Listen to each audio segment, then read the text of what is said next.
Graças e a paz do Senhor, meus irmãos. Amém. Os irmãos podem se sentar. Nós vimos no domingo a apresentação do teatro, da transformação da água em vinho, a encenação, de como se deu aquele processo. E hoje nós vamos estar falando um pouquinho sobre esse tema. Qual é o significado dele, qual a mensagem que a palavra do Senhor quer nos transmitir com essa passagem. Amém? E eu te convido então a abrir a palavra do Senhor em João, capítulo 2. João, capítulo 2. Diz assim a palavra do Senhor. No terceiro dia houve um casamento em Caná da Galileia. A mãe de Jesus estava ali. Jesus e seus discípulos também haviam sido convidados para o casamento. Tendo acabado o vinho, a mãe de Jesus lhe disse: eles não têm mais vinho. Respondeu Jesus: que temos nós em comum, mulher? A minha hora ainda não chegou. Sua mãe disse aos serviçais: façam tudo o que ele lhes mandar. Ali perto havia 6 potes de pedra, do tipo usado pelos judeus para as purificações cerimoniais. Em cada pote cabiam entre 80 e 120 litros. Disse Jesus aos serviçais: encham os potes com água. E os encheram até a borda. Então lhes disse: agora levem um pouco ao encarregado da festa. Eles assim fizeram, e o encarregado da festa provou a água que fora transformada em vinho, sem saber de onde este viera, embora o soubessem os serviçais que haviam tirado a água. Então chamou o noivo e disse: todos servem primeiro o melhor vinho, e depois que os convidados já beberam bastante, o vinho inferior é servido, mas você guardou o melhor até agora. Este sinal miraculoso em Caná da Galileia foi o primeiro que Jesus realizou, revelou assim a sua glória, e os seus discípulos creram nele. Amém. Santo Deus e maravilhoso Pai, assim como já foi orado nessa noite, pedimos ao Deus que o Teu Espírito Santo continue a falar ao nosso coração. Ó Deus, que sejamos impactados pela Tua palavra, impactados pela Tua verdade, e que aquilo que aprendermos aqui nessa noite, ó Deus, se torne algo prático em nossas vidas, em nome de Jesus. Amém e amém. Os irmãos podem se sentar. Antes de tecer qualquer comentário ou de falar algo sobre esse milagre, eu gostaria que nós assistíssemos um vídeo nesse momento de um cientista cristão chamado Adalto Lourenço. O Senhor Jesus transformou água em vinho. Bem básico o negócio, né? O problema é que água é uma pequena moléculazinha que tem 2 átomos de hidrogênio e 1 átomo de oxigênio. Quando você pega vinho, você tem átomos de carbono, você tem átomos de nitrogênio, uma montoeirada de outras coisas ali no meio. Para você transformar água em vinho, o Senhor Jesus precisou de um pequeno reator atômico com aceleração termonuclear para produzir um negocinho meio básico ali, que é o quê? Você tem que arrebentar os átomos, ou seja, você tem que pegar prótons, nêutrons e elétrons, separar esse negócio, reestruturar de novo para criar carbono e nitrogênio, porque não tinha isso na água, criar toda essa reestruturação. É o processo de fisão e fusão nuclear. Quem não entende disso é uma confusão nuclear isso. Mas só para você ter uma ideia, é só a junção dessas duas coisinhas. Você quebra os átomos e junta-os novamente de formas diferentes. A Bíblia nos diz que haviam 6 talhas com água. Você calcula o volume disso, vê a energia que seria necessária para fazer toda essa transformação, e você vai perceber que essa coisinha básica que Jesus fez, seria necessário a energia produzida pelos mais de 200 bilhões de estrelas na nossa Via Láctea em um dia. Foi básico para Jesus fazer isso. Jesus não falou assim: que trabalho que deu fazer esse negócio, gastei muita energia. Não, ele fez naturalmente. A ciência entende o que foi feito? Claro que sim. A gente só não sabe de onde veio toda a energia para fazer esse negócio. Tem que ser um Deus para fazer isso. Amém? Quando a gente reflete um pouquinho sobre o que Adalto Lourenço fala sobre essa passagem, nós começamos a compreender, de fato, o que aconteceu nessa festa. Antes de tecer algum comentário sobre o vídeo, é importante nós salientarmos que as festas de casamento daquela época, entre os hebreus, duravam cerca de 7 dias. O negócio era bom. Uma festa de casamento durava cerca de 7 dias. E às vezes alguns convidados saíam no meio da festa, outros chegavam no meio da festa. E um detalhe interessante a se perceber é que faltar vinho no meio de uma festa de casamento era algo muito vexatório ou vergonhoso para quem estava promovendo aquela festa. Imagina a gente que na igreja dá uma festa e a comida acaba no meio, não deu para servir todo mundo. A gente vai ficar numa saia justa. Sai, vai, corre lá na irmã Solange, pega refrigerante, vamos arrumar, vamos comprar uns frango assado em algum lugar, vamos dar um jeito, porque... Mas e o dinheiro a gente paga depois, a gente não pode passar por um vexame desse, tem que ter comida para todo mundo. Agora você imagina uma festa de casamento com a duração de 7 dias, o vinho acaba no meio da festa, as condições eram de fato vergonhosas para quem estava promovendo aquela festa. Então, existem algumas condições culturais relacionadas a esse texto. Mas, graças a Deus, Jesus estava ali para evitar que o anfitrião passasse por uma vergonha tamanha. Tudo indica que Jesus tenha chegado no meio da festa com seus discípulos. Alguns comentaristas vão dizer que assim que ele chegou a Galileia, ele foi chamado e talvez ele tenha chegado no meio da festa e participado de todo aquele evento. Porém, o vinho acaba. E Maria chega para Jesus e diz que o vinho acabou. Eu não vou entrar agora em detalhes sobre o que Jesus falou ou o que significa o que Jesus falou com Maria. Nós vamos nos ater ao que de fato aconteceu. E a transformação da água em vinho, como o primeiro milagre de Jesus, representa o fato de que para Deus, ou para Jesus como Deus, apresentando ali a sua divindade, tudo é possível. O que o cientista Dalton Lorenzo nos apresenta nesse momento?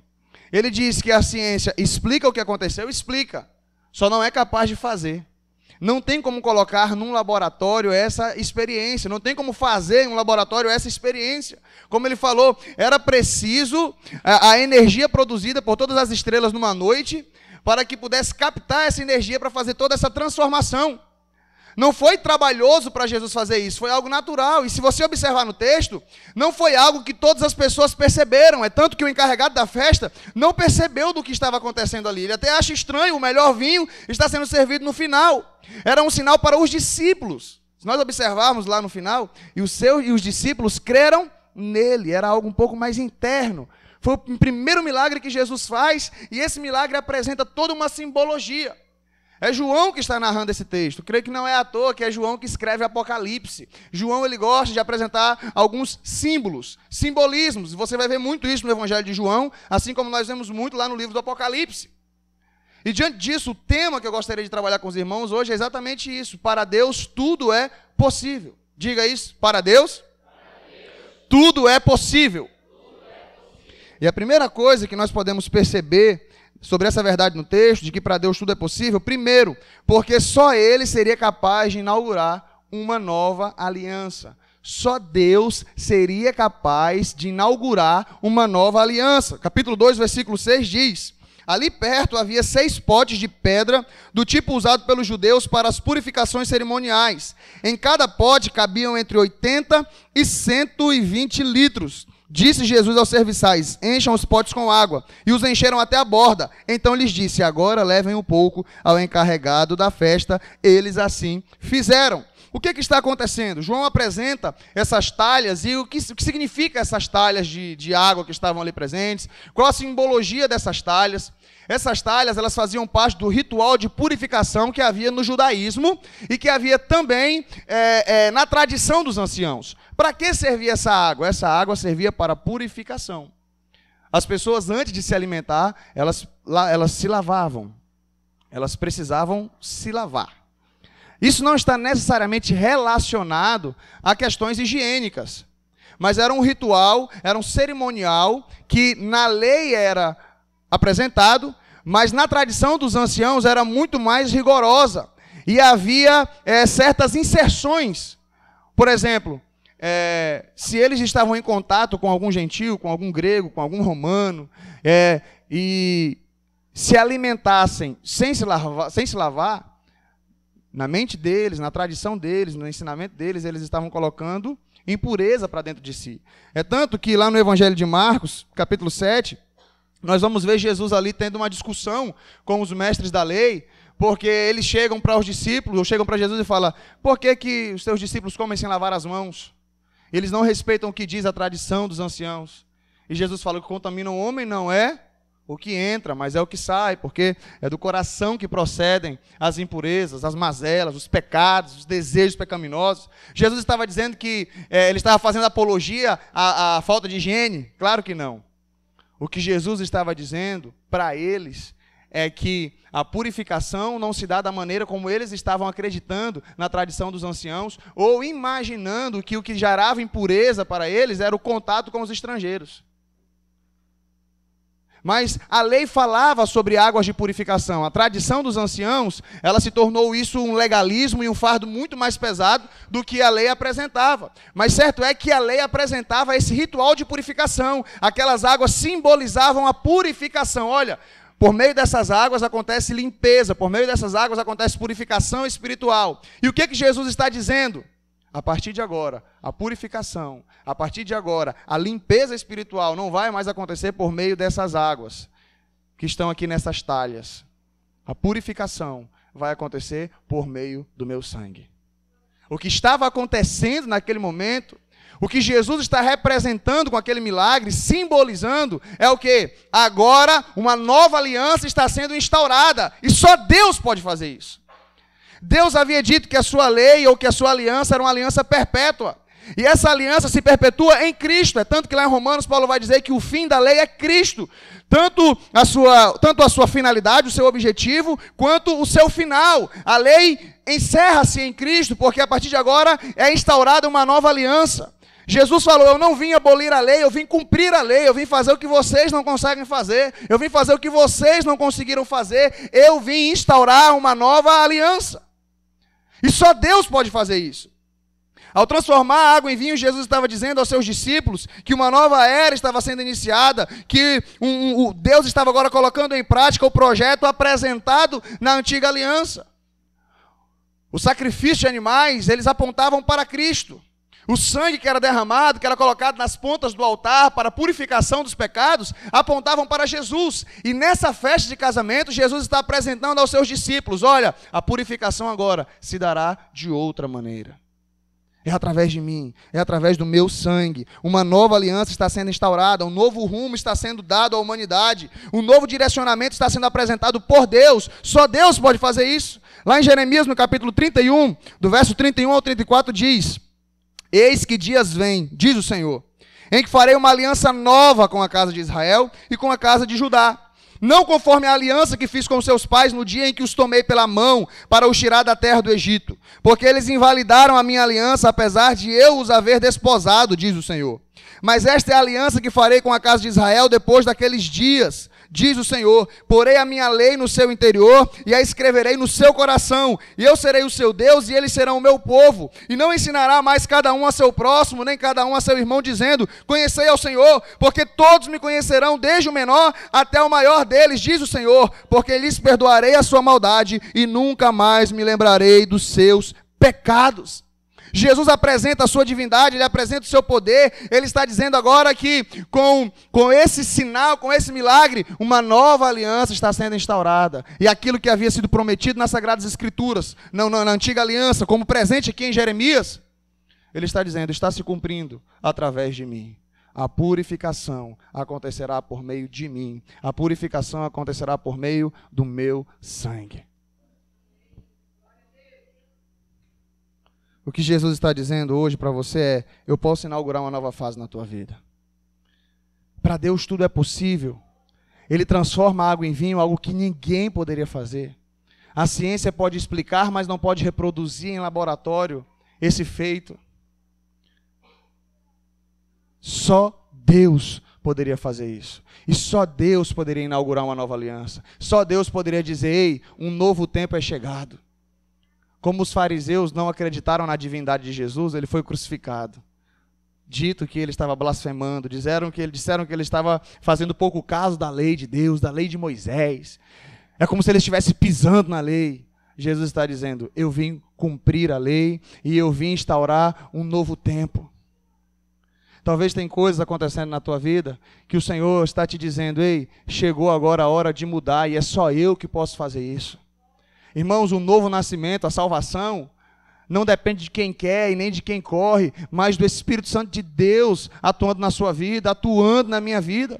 É isso que a palavra do Senhor nos apresenta. Imagina você, como você era antes e como você é hoje. Se não fosse a ação do Espírito Santo na sua vida, não é força de vontade, não é pensamento positivo que faz você abandonar o pecado, é a ação do Espírito Santo de Deus na tua vida. É a ação do Senhor, por isso que fala novo nascimento, por isso que fala nascer de Deus, nascer do alto. É um nascimento que é promovido por Ele. É algo que você começa a buscar Deus, começa a se envolver com o reino de Deus, a ler a sua palavra, a orar, e você começa a perceber, tem alguma coisa diferente. Tem algo novo acontecendo comigo, parece que as coisas estão mudadas.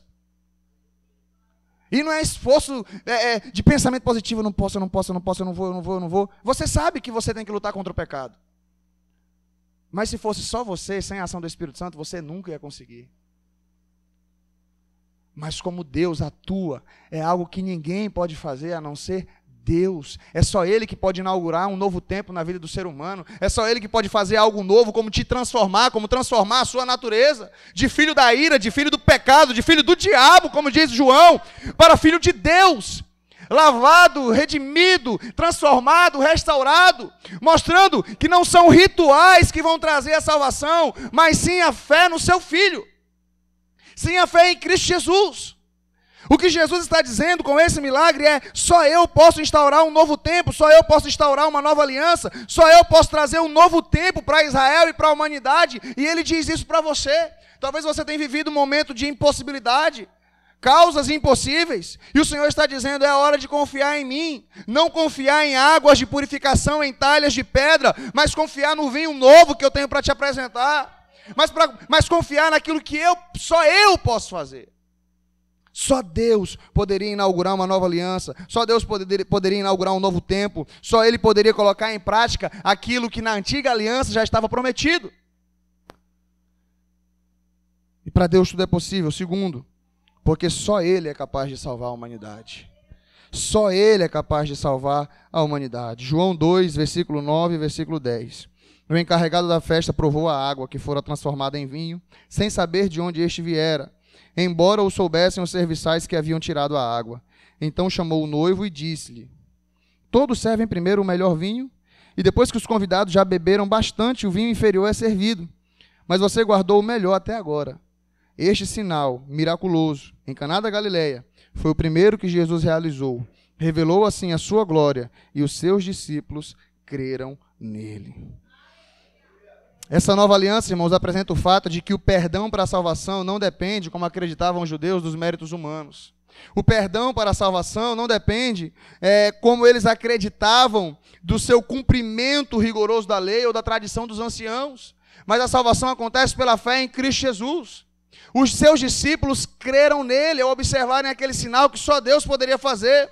A lei havia sido dada com o propósito de fazer o homem entender que ele não consegue ser salvo pela lei, pelas obras, mas sim unicamente pela fé em Jesus. Acompanhe comigo, vai lá, Romanos capítulo 5, deixe marcado, João capítulo 12, Romanos capítulo 5.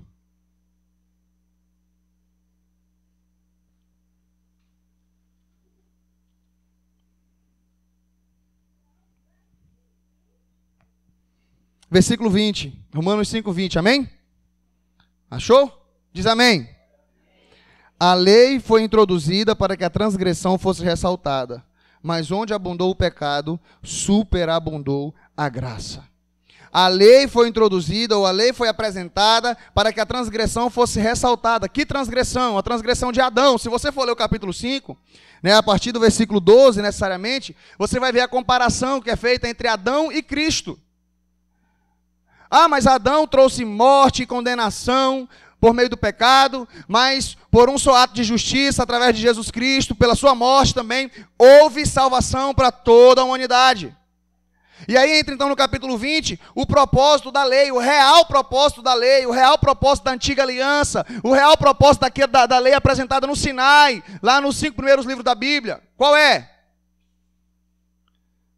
A lei foi dada para que a transgressão fosse ressaltada. O objetivo da lei é abrir a ferida. O objetivo da lei é rasgar ainda mais a ferida. Vou explicar. Estou com uma feridinha pequenininha. Mas aquilo ali é uma úlcera que mata e você não se dá conta porque está pequena. Aí você não está querendo ir no médico, não está querendo resolver nem nada, mas o médico faz questão de ir na sua casa. Quando ele chega lá, ele mete o dedo na ferida e rasga. Dá um grito e desespera. Por que você fez isso? É porque essa úlcera pode te matar. Mas se eu não fizesse isso, você não ia tratar. Agora você vai procurar tratamento, né? A lei foi dada, 600 e tantos mandamentos, tem os 10, escrito pelo dedo de Deus nas tábuas, e tem todos os outros que Deus deu para Moisés, ele foi redigindo e passando para o povo. Adão não conseguiu cumprir um mandamento. E muita gente ainda estava achando que estava bom. Esse pecado trouxe morte, esse pecado trouxe condenação. Esse pecado trouxe a miséria para toda a humanidade.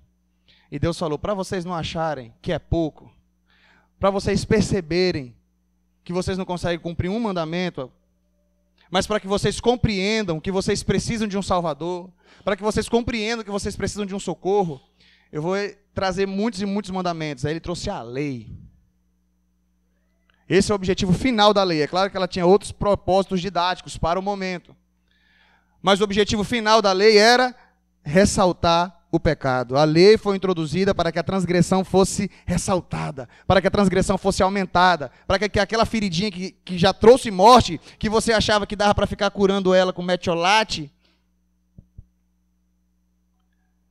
ele abriu essa ferida e falou, você precisa entender que essa ferida é mortal e que você precisa não só de um médico, você precisa de um salvador, de alguém que morra no seu lugar por conta dessa ferida, por conta dessas chagas, para que assim você possa ser restaurado e salvo.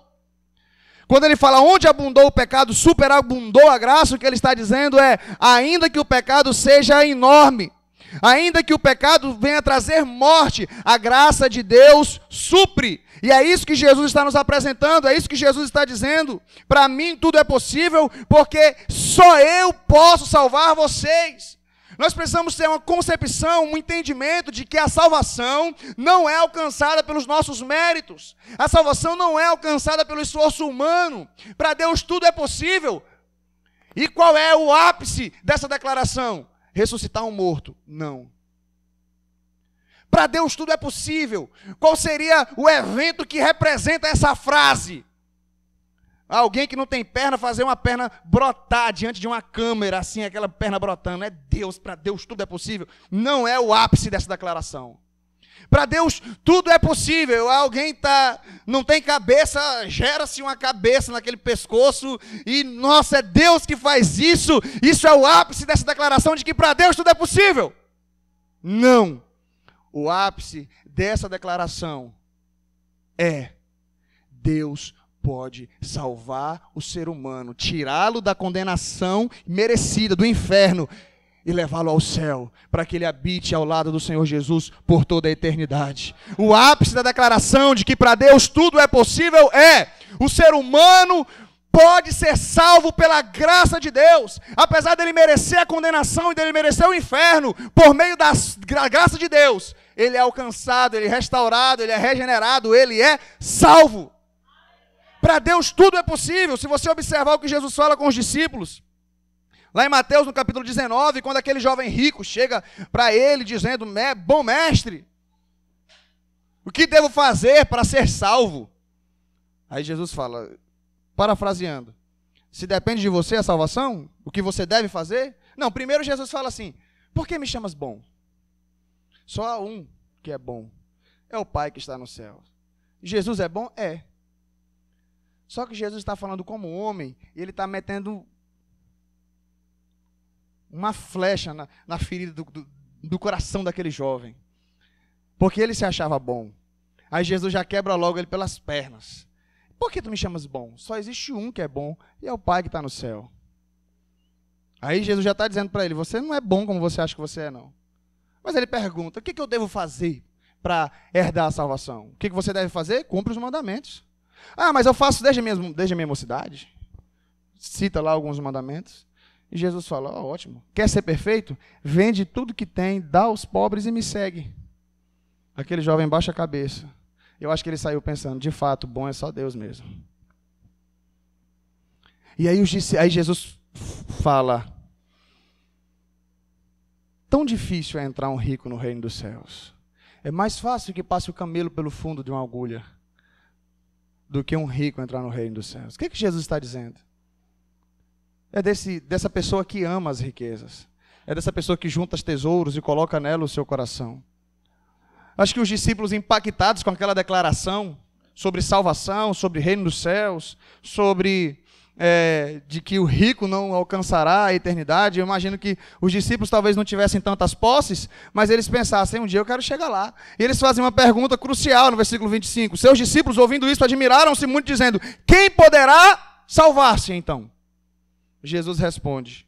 Jesus, olhando para eles, disse-lhes, aos homens isso é impossível, mas para Deus tudo é possível. Perceba que essa declaração, para Deus tudo é possível, não se encaixa no momento em que Lázaro ressuscita. Para Deus tudo é possível.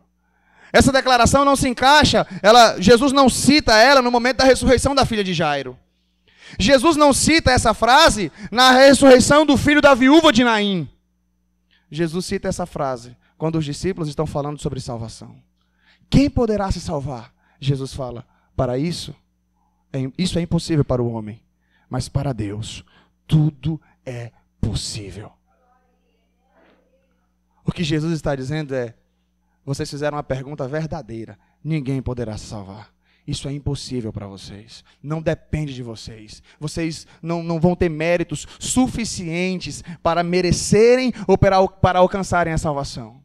Para Deus tudo é possível, porque só Ele pode salvar a humanidade. Para Deus tudo é possível, porque só Jesus nos apresentou a possibilidade de salvação, não por meio dos nossos méritos, não por meio da antiga aliança, não por meio de águas de purificação, não por meio da circuncisão, não por meio de jejuns prolongados, não por meio de caridade. A salvação acontece por meio do sangue de Jesus Cristo derramado na cruz do Calvário. E essa é a representação das talhas, da água, da purificação da antiga aliança, sendo transformada em vinho, no melhor vinho, que simboliza o sangue de Jesus Cristo, que foi derramado por mim e por você. Uma nova aliança foi instaurada. E o que Jesus está dizendo é, salvação acontece por meio do meu sangue. Salvação acontece por meio de mim. Só eu posso promover salvação. Para mim tudo é possível.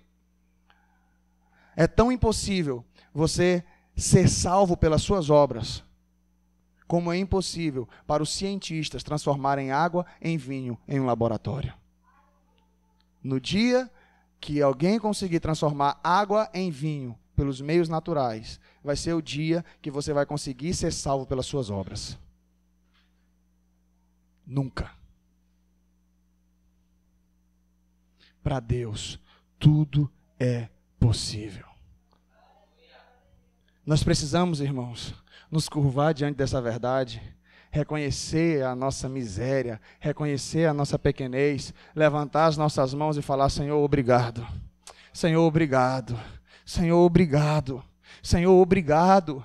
É reconhecer quão pequenos somos. É reconhecer como os discípulos olharam para Jesus e talvez eles vissem naquele jovem rico, talvez de fato alguém que cumpria a lei.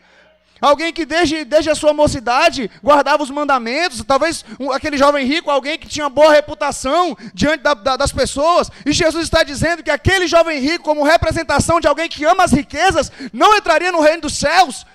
Eu fico imaginando talvez aqueles discípulos impactados. Se aquele lá não entra no céu por causa das riquezas, alguém que a gente vê claramente que tem uma reputação, que guarda a lei, que cumpre os mandamentos, quem poderá se salvar? Jesus fala, isso é impossível ao homem, mas é possível a Deus. Para Deus tudo é possível.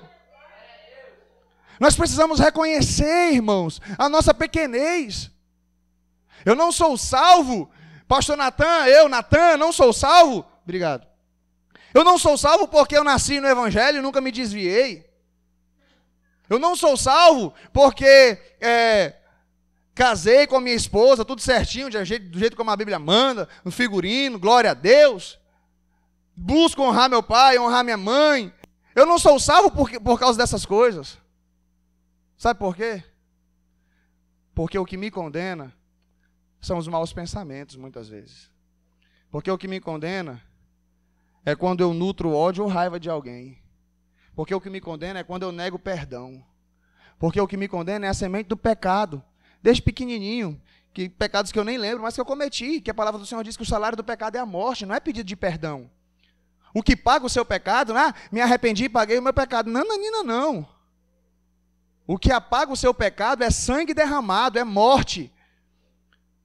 Ah, pastor, então não adianta se arrepender. Adianta. Quando você se arrepende de um pecado que você cometeu, você está dizendo, a minha fé em Cristo é genuína, é verdadeira. Por quê? Porque quando eu peco, o Espírito Santo produz arrependimento em mim. Isso só mostra que eu sou salvo. Isso não quer dizer que eu vou ser salvo porque eu me arrependi. A salvação acontece por meio do sangue de Cristo derramado na cruz. E quando você exerce essa fé em Jesus, o Espírito Santo passa a habitar dentro de você e te dá forças para lutar contra o pecado. E se por algum motivo você vacilar, o Espírito Santo diz, ei, vacilou, desceu da cruz, bora aí. Arrependimento. Ô, Senhor, é verdade, me perdoa, tem misericórdia da minha vida. Não vou mais fazer isso. É o Espírito Santo habitando dentro de você. A salvação ocorre por meio de Cristo. Apenas de Cristo.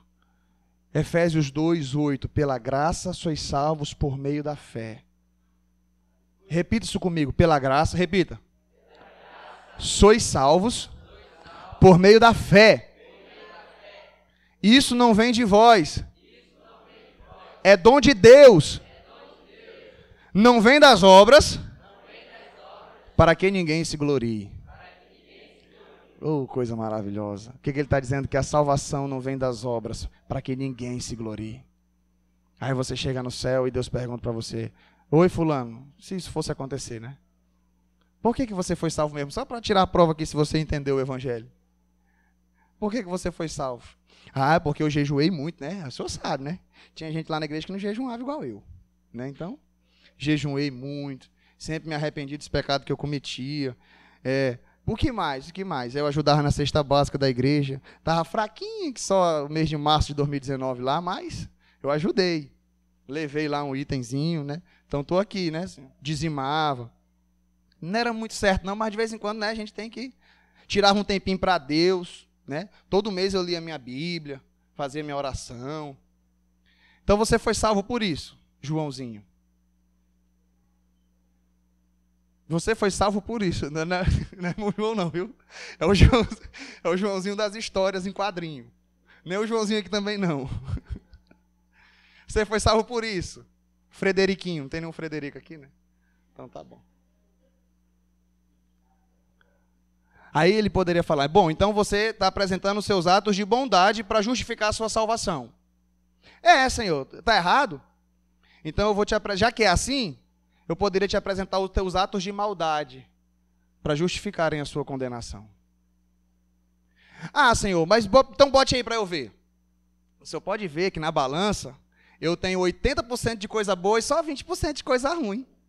Esse aqui é o bom, é o que dizimava, é o que orava, é o que jejuava, é o que...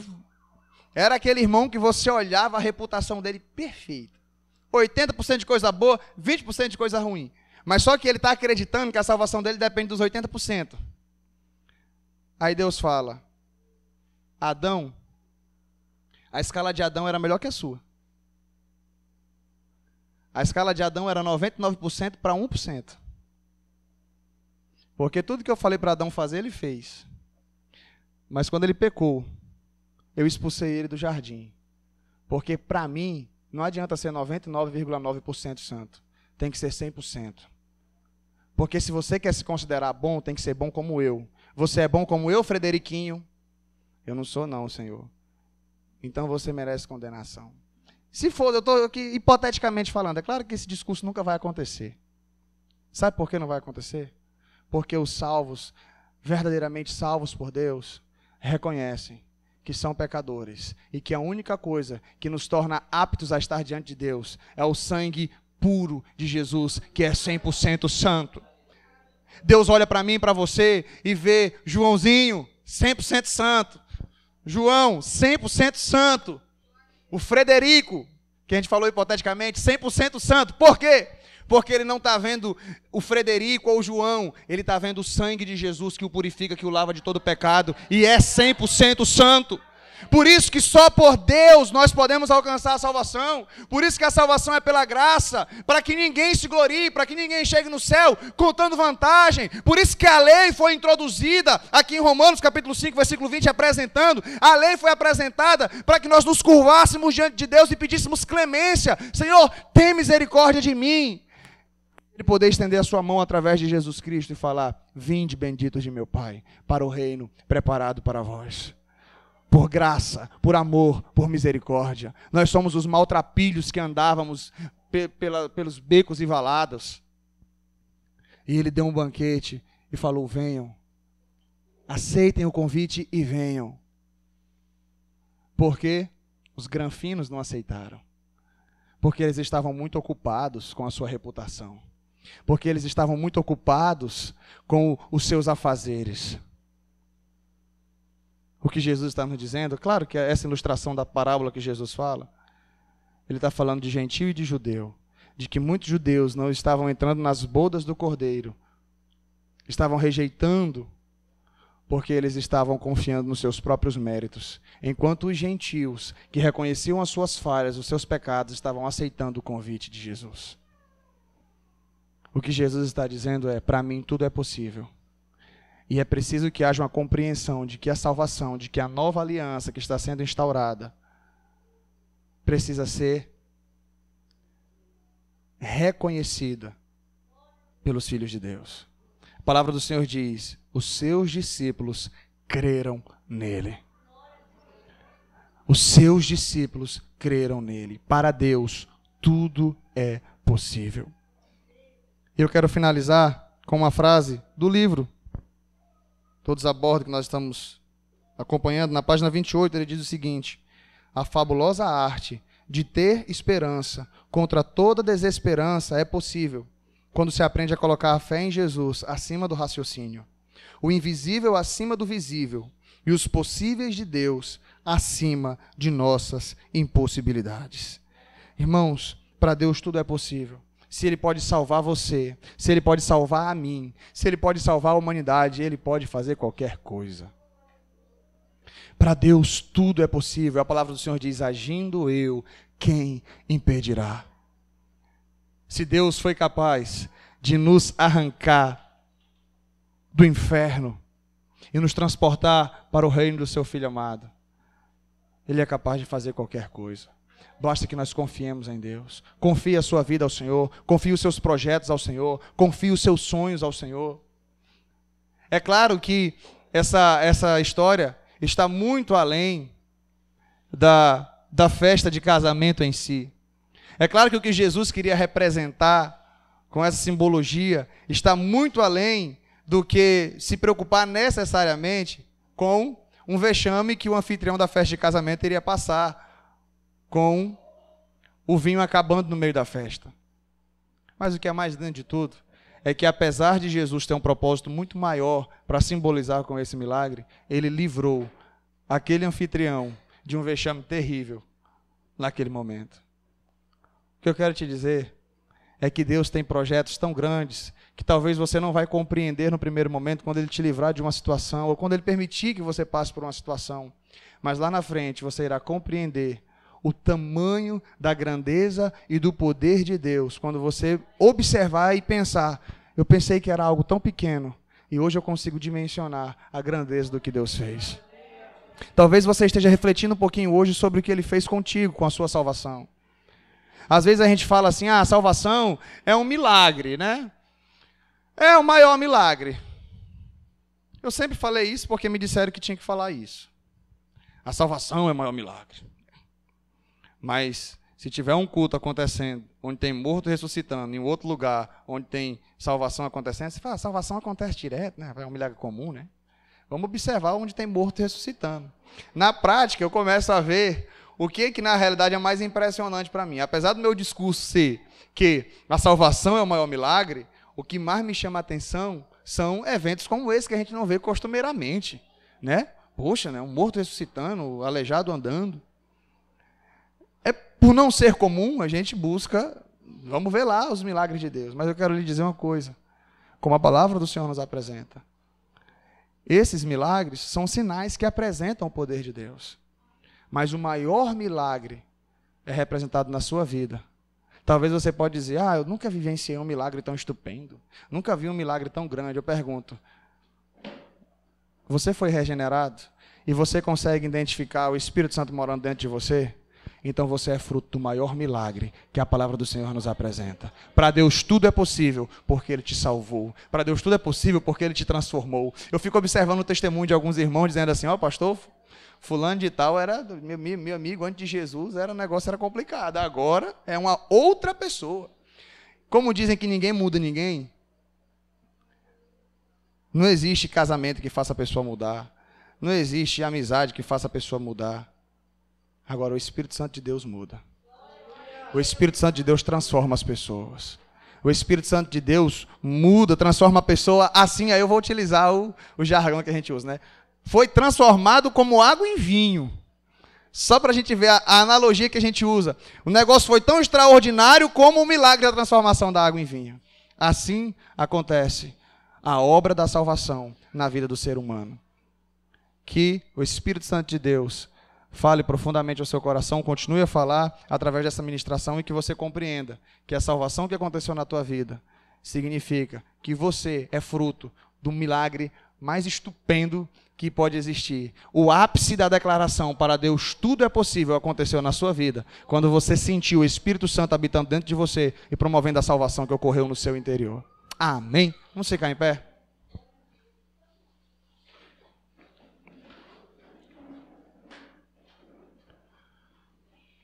Santo Deus maravilhoso Pai, na Tua presença estamos, ó Deus, nessa noite, e gratos somos pela oportunidade de Te conhecer mais e mais, pela oportunidade de sermos frutos, ó Deus, dessa salvação tão maravilhosa ocorrida pelo Senhor.